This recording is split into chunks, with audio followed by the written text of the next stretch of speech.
Hola, ¿cómo están? El día de hoy quiero que hablemos de un tema muy interesante.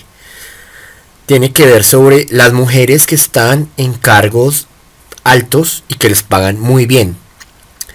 Básicamente he traído un video el cual trata sobre un punto de vista so- que tiene que ver en cuanto a la mujer y la actividad laboral. Este video básicamente lo hace un profesor universitario, se llama Jordan Peterson.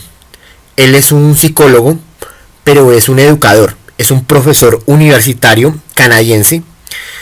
Además de ser o practicar la psicología de manera educativa, es psicólogo clínico, crítico cultural, ha escrito muchos libros. Actualmente da cátedra en varias universidades. Él da básicamente cátedra en universidades como Harvard y también en la Universidad de Toronto en Canadá. Él es un investigador para el área de posgrados. También es profesor de cátedra universitaria y tiene muchas áreas de interés. Esta es una charla, el cual es muy popular en redes y habla sobre este tema. Los dejo con el video. Their women are very good in high school, then they go to college, they're very good in college, they nail their damn grades, they do their studying, they get their A's and they ace their LSATs, so they're smart too. Then they go off to do their articling and they're really, really good at it. And then they get offered an associate position and they're really, really good at it, and then by the time they're 30 they make partner, and let's say they're in high pressure, high paying jobs. $250,000 a year, $300,000 a year, $500 an hour. Okay, what's your life like? You work all the time, period.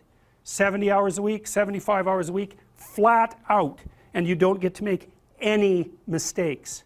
And if your client calls you at 3 in the morning on Sunday, you say, I'm really glad to hear from you, because if you don't, there's some hot law firm in New York that'll take your client from you at a moment's notice. And the client is paying you, whatever, the firm, $750 an hour, of which maybe you get $350, and what they want is an answer about something really complicated right bloody now. And you can say all you want about the fact that women have a difficult time with that because it's a male-dominant patriarchy. Any female lawyer who's hit 30 and is a partner that has any sense at all knows that's complete bloody rubbish. It's market determined right to the core. What happens to the women when they're in their 30s? They all leave the high-end law firms. Why? Because who in their right mind would want to live like that? That's the issue, right? Once you make about $60,000 a year for your family, but let's say for you personally, additional income has zero impact on your quality of life. Zero. So why work 80 hours a week? Well, men will do it, some men, very few. A handful of hyper-competitive men who are obsessed with hitting the pinnacle of the given dominance hierarchy they're in will happily work 80 hours a week, and they'll forego everything else. Relationships, family, children, way in the second category. And so those men are often very difficult to live with too, because they're so obsessed with their career. It's hard to have a relationship with them. And maybe they don't have much of a relationship with their kids, but they're damn good at what they do, and part of that is they're smart and disciplined, and they'll work non-stop all the time. It's like an obsession, and that's the sort of people who run things. Those are the people who run things. Well, they're often also disagreeable too, because you want to manage people? Really? They're not going to like you. You know, and it's not an easy thing to not be liked, and actually if you're an agreeable person, and women are more agreeable than men, it's quite painful to be disliked. But if you're in a managerial and executive position, the probability that people are going to like you is quite low. Now, if you're a real son of a bitch, then they're going to dislike you more. But those positions are very stressful, partly because of the interpersonal dynamics, and they're also incredibly, incredibly competitive. So the women hit that at 30 and they're completely qualified, and the law firms are bloody desperate to keep them, because it's really hard to find highly qualified people, especially once you've put all that time into training them, especially if they're also good at bringing in business. The law firms trip over themselves to try to keep them. They can't. The women think, why in the world am I doing this? Why in the world would anyone in their right mind do this? Especially because they're often married by that point too, and generally they've married a husband who makes as much money or more than them. So they don't need the damn money. And so they think, well, there's more to life than this, which is exactly the right thing to think. And so they go and find a job that's 9 to 5 and controllable so that they can hire a nanny and have some kids and have a life. And it's like, yes, that's the intelligent thing to do. So we've got things backwards in our culture. We're thinking, at least in part, why aren't there more women in positions of power? Wrong question.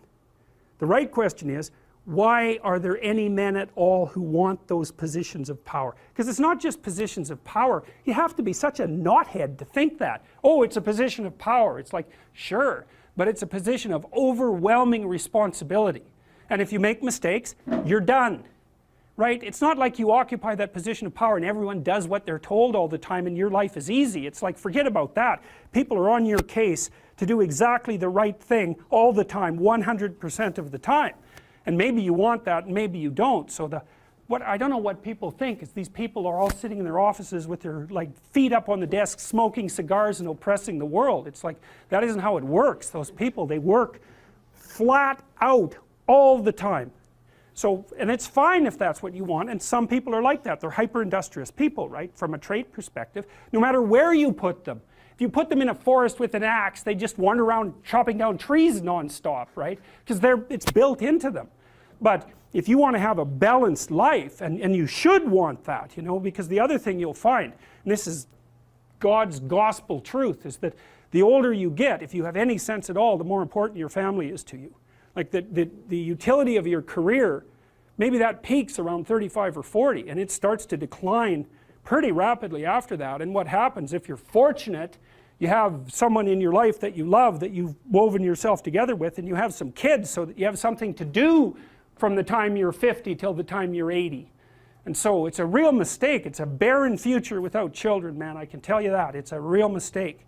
And so we do a terrible job of say, putting that image forward and saying, well, yeah, now, you know, because women have access to the birth control pill now and can compete in the same domains as men, roughly speaking, there is a real practical problem here. It's partly an economic problem now, because when I was roughly your age, it was still possible for a one-income family to exist.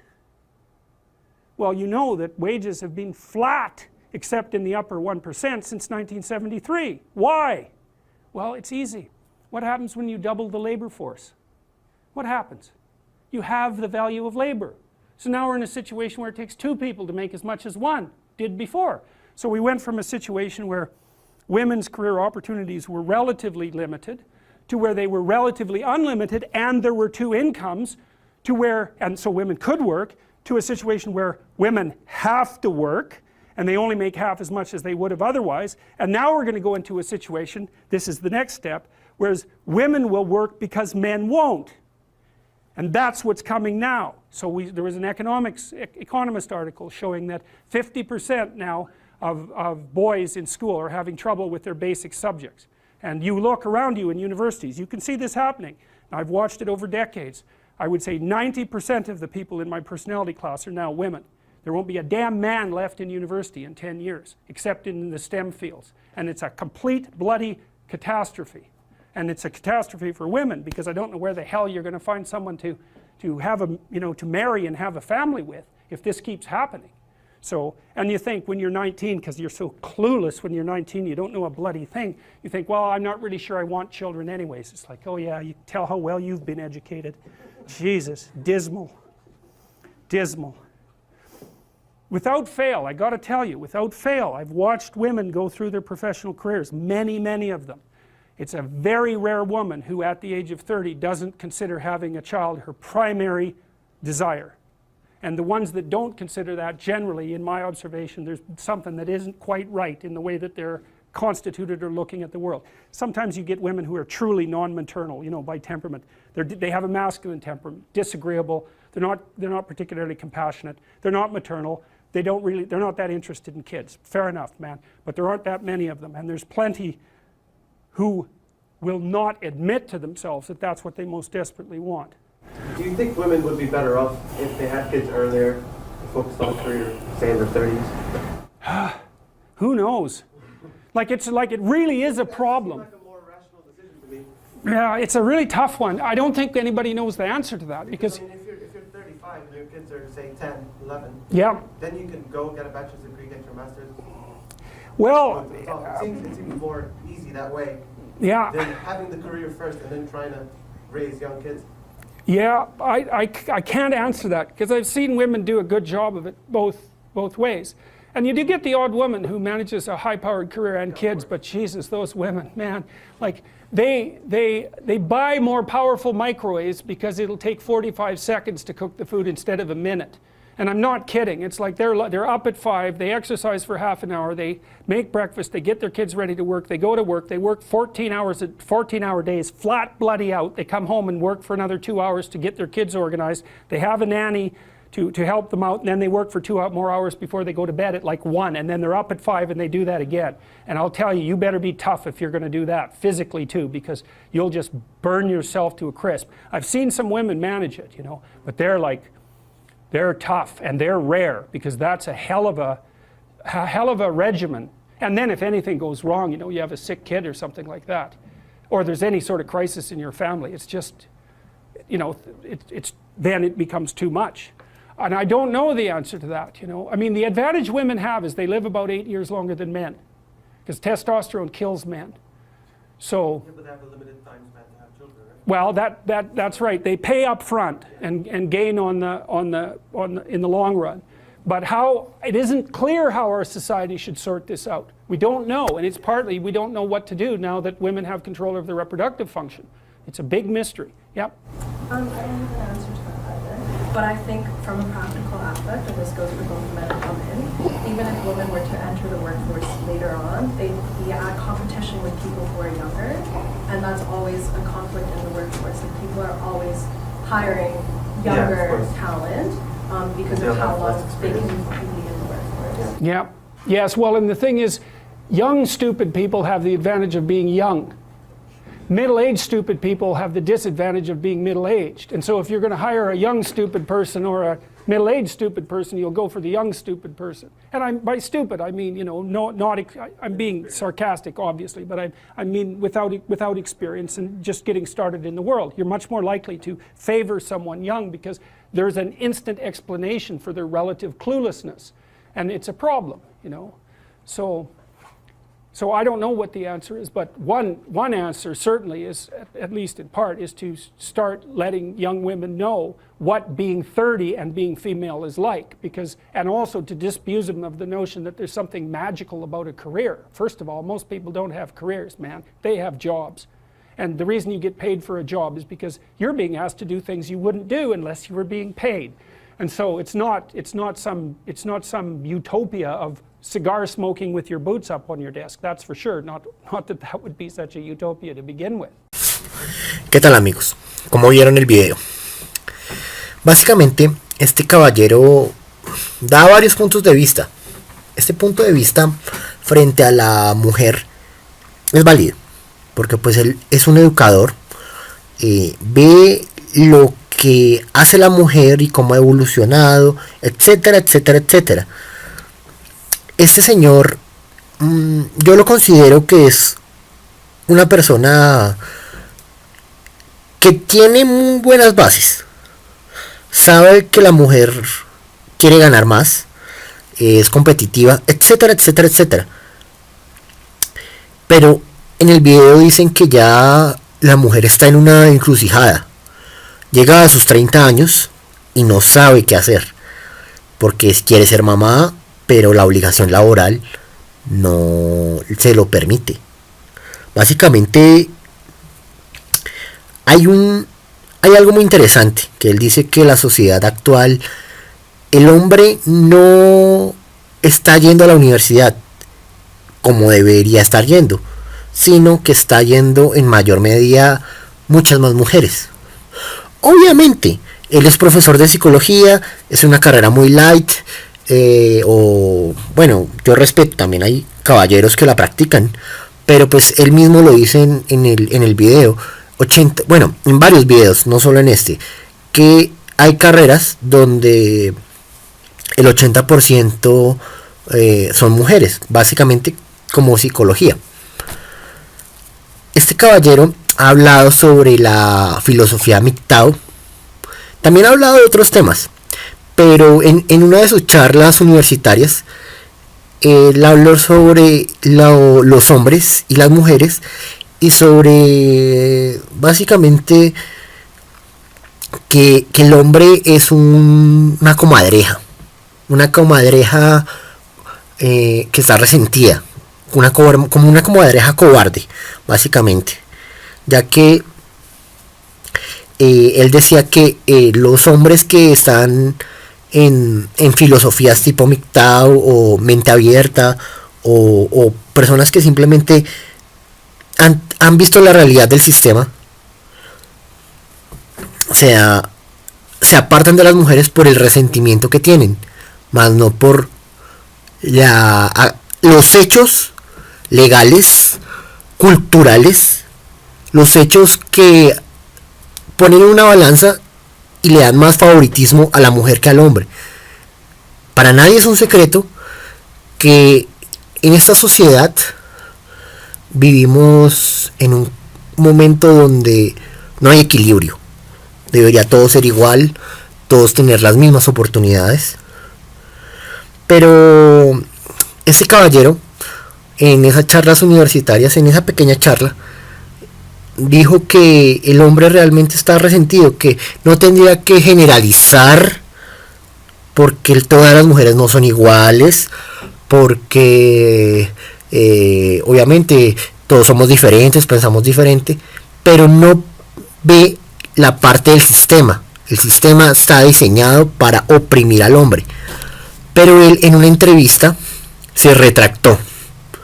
Los voy a dejar con el video donde este caballero se retracta y nos da la razón de que el sistema tiene en un pedestal a la mujer, o en otras palabras, la balanza está desequilibrada. El hombre siempre tiene más posibilidad de perder.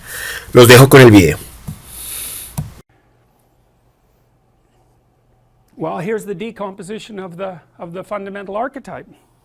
The dragon of chaos differentiates, on the one hand, into the feminine. That's the unknown. And the feminine differentiates further into the negative feminine and the positive feminine. The negative feminine is the reason for witch hunts. It's the reason for, you know, there's a whole group online called Men Going Their Own Way, MGTOW. That's a very interesting group to go study. There's lots of them. I don't know how many of them there are, and most of them are older. Many of them are men who've been through a particularly horrifying divorce for one reason or another, and they've had enough of women. So they tell the young men that they're teaching, never have a permanent relationship. Never share your territory with a woman. Never share your possessions. Make sure you never live together, and don't stay with one long enough to enter a common law relationship, because you will be stripped of everything that you have. Well, that's a hell of a thing to be telling people. But what's happened is that the female has been manifested in their life only as the negative archetype, and they've got that confused with all women. And that's partly, you know, you got to ask yourself, if you know the mythological stories, maybe if you made the right sacrifices, you wouldn't have so much trouble with women. It's a good question to ask yourself first. And I would also say, you know, if you're a woman who has trouble with men, or you're a man who has trouble with women, it's not the women and it's not the men, it's you. Because the women are telling you what's wrong with you, and the men are telling you what's wrong with you. And if you don't listen, then it's you. It's either you or all men. Well, that's easy, it's all men. Well, that's certainly how it's played out in the world right now. It's like, no, it's not all men. You can be by definition. And it's not all women, that's for sure. I don't want to have anything to do with women. It's like, you're a pathetic weasel. That's the same statement. Is there a concrete example of something where you said something, and I'm not thinking of anything in particular, I'm being entirely genuine here. Is there an instance where you feel you said something that appeared to be true to you at the time? And knowing what you know. Yes, I think I was a little dismissive of the men going their own way, because I think I called them pathetic weasels, which And I had my reasons for that. My reasons were, roughly speaking, that Who are the men going their own way, just for context? Well, they're a group of people, mostly on the net, who've been burned in their relationships, or who conceptualize themselves as having been burned in their relationships. And they believe that the legal structure, in particular, in Western countries, is so tilted against men, particularly in family dispute situations, and divorce settlement, that it's safer for men not to establish permanent relationships with women, not to cohabit with them, ever. And they're a large movement. Now, how large they are, I don't know, but they're large enough. And they have what I would regard as an undue influence over relatively bitter and resentful young men who haven't had great success in the dating market, and who are looking for a rationale to write off all women because they're so hurt by their continual rejection. And that is not good for those young men. And so the reason that I disparaged the men going their own way was because I had seen the pernicious effect, these are often older guys, the pernicious effect of their world-weary philosophy on young men. Now, these guys think that they're just warning them, and they are warning them, but they're not just warning them. Now, the reason I regret calling them pathetic weasels is because they also have a point. I do believe that the court systems are staggeringly anti-male, absurdly, horribly anti-male. And I've seen my own clients, some of them who are really, really decent, hardworking, family-oriented people, demolished by the court systems. And so the men going their own way have a point. And so I'm sorry that I called them pathetic weasels, but I outlined my reasons. And so, yes, I do regret that. I have to be careful because I do have a dark satirical sense of humor, and I can utter epithets, let's say, for the sake of punctuating a point, while simultaneously forgetting that 150,000 people will listen to it. So I regret that.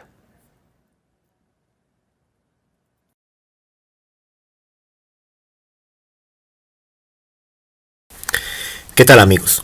Como vieron estos videos y este tema, el cual es muy interesante ver cómo desde la psicología nos dan la razón de que hay un desequilibrio en la sociedad. Este caballero básicamente pide disculpas por exagerar en cuanto llamar a la gente de la filosofía MGTOW comadrejas patéticas o comadrejas cobardes. Jordan Peterson, se los digo de una vez, es una persona inteligente, pero ustedes, ¿por qué creen que él es cauteloso en sus entrevistas televisivas y se contradice? Básicamente porque la carrera de psicología, el 80% de sus integrantes son mujeres. Y él es una persona que toda su vida ha trabajado con eso, y es una carrera light entre comillas, porque tiene sus ramas y sus complicaciones.